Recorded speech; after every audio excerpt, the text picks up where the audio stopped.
You're watching a Highwire Media podcast. Hello and welcome to the Political Pulse Show. As always, I'm your host, Larry Elise. And of course, make sure you guys like this video down below. Subscribe to the channel if you are new. So we have new good news. We previously had good news out of New Hampshire, but today we have good news out of Alaska. Well, potentially good news. Some of this is more set in stone than not, and I think overall it's good news because we're probably going to get rid of the biggest rhino of all, Lisa Murkowski, by 2028. Possibly by 2026, given certain recent developments. Now, popular Governor Mike Dunleavy is one of the top 10 most popular governors in the country, has an approval rating above 60. He has announced that he's looking into a primary challenge to Murkowski in 2028. He's the current governor. His term ends, I believe, at the beginning of 2027. He's going to have time to campaign. He's a much stronger candidate than others. You know, you have this whole system. I think we have to talk about the history of Murkowski before we get into all this. But you look at the state of Alaska, it's solid red. Democrats won it one time, and that was 1964 and LBJ's massive landslide. But since then, it's been solidly Republican. May have been close a little bit in the 90s. 2008 might have been closer if Sarah Palin wasn't on the ticket at the time. But since then, you know, maybe it's not been as Republican as it was 20 or 30 years ago. But it's still solidly Republican. And because Native Americans have been moving to the right a lot, the Democrats have lost some of their own base. Trump won Alaska by a little bit over 10 points in 2020 and won it by 13 to 14 points in 2024. The fact that you have a senator who's basically effectively a Democrat most of the time in a state that voted for Donald Trump by double digits 3 times is absurd. There is zero reason why this person should be in office constantly trying to screw Republicans. It's like when you have a Senate that is razor thin in terms of a majority, and when you have a filibuster, you can only pass through several bills a year that only requires 50 votes, and you have to depend on a majority filled with Suzanne Collins or Lisa Murkowski's. It's abysmal. And now Mitch McConnell, despite being from an R plus 30 some state, now he wants to spite Trump and then, be that guy who's going to join them. And he's on his way out too. And Susan Collins is a little bit, because Maine is 20 points to the left of Alaska.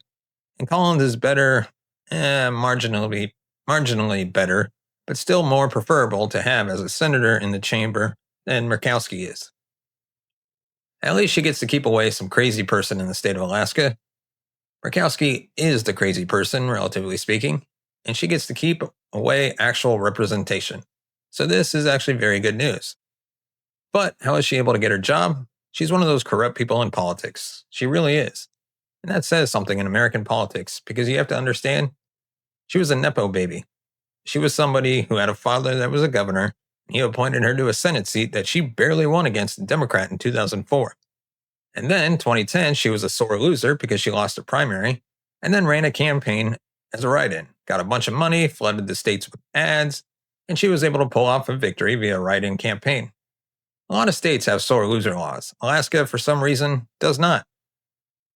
2016 rolls around and she gets the Republican primary nomination for some reason or another. I don't know why she wasn't challenged, but I think a lot of people realized, she'll just run as a write-in and probably win. So they ran Libertarian Joe Miller against her. And this really wasn't at the time when the whole primary challenge wave was like ramping up. It was a little bit in 2010 because of the Tea Party. And then it kind of came back after, 2020, where you have this like grassroots mobilization rage, upset at the Republican establishment for letting down Trump, letting down the voter base, you name it. And then you have another independent. She gets 44% of the vote. She wins. And then you have a mysterious law change that gives a very confusing election system called ranked choice voting. You have a top 4 primary system, which is the worst part of it all. I'm not a fan of it, but if you get 50%, it doesn't matter in a two-way race. You have Republicans going up against Republicans, going up against Democrats. The whole system is abysmal. It's absolutely just abysmal when they have what they have going on here.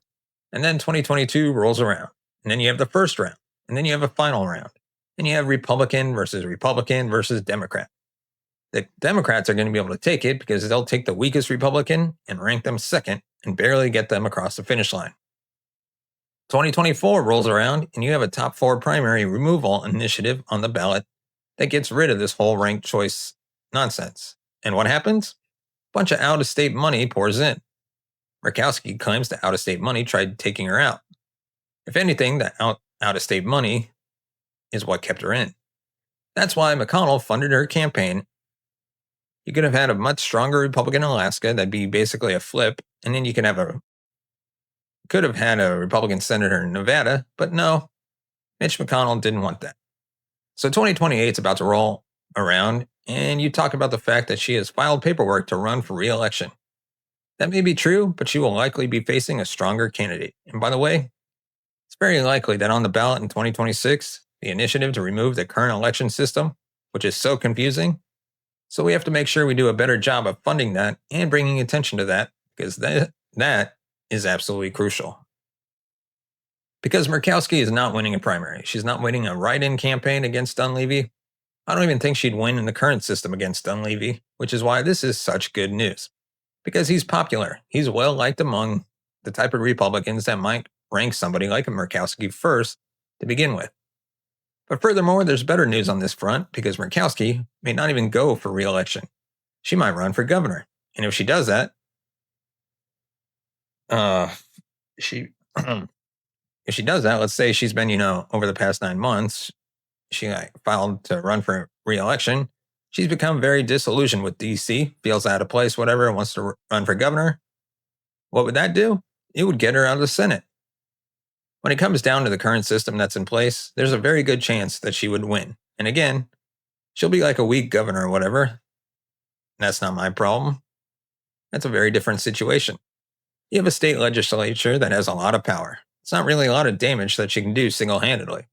And I think it's a good thing if she runs, because that would get her out of the Senate.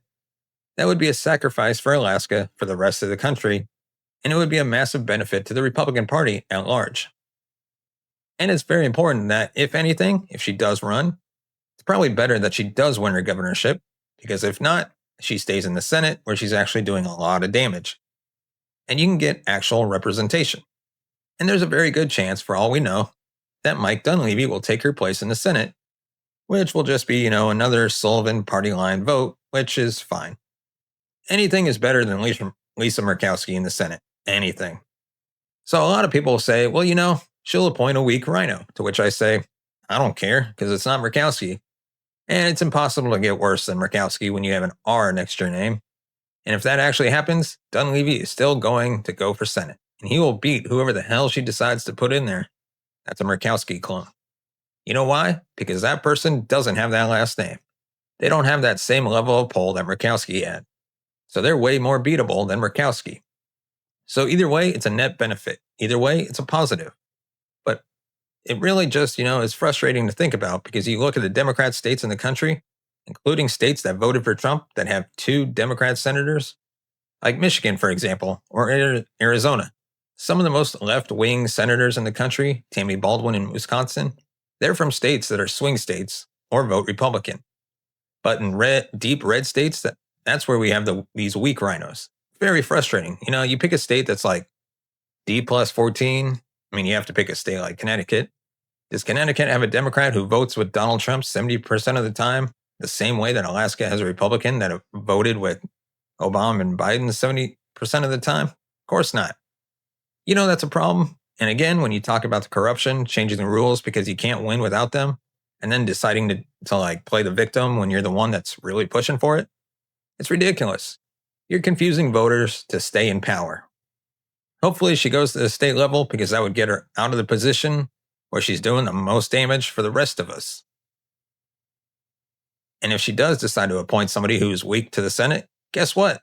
They'll probably lose that primary, and you'll have Senator Dunleavy. And if anything, she'll just appoint Dunleavy because she knows that Dunleavy is going to come for her job anyways. And Dunleavy will come for her successor's job. And it's all like an ego thing. So we'll see what happens on that front, but good news out of Alaska for sure. Make sure you guys like this video down below, comment down below, subscribe to the channel, hit that bell for notifications so you never miss another video. You can follow me on social media. All the links are in the description down below, and I will see you in the next video. Thanks so much for watching and listening. Take care.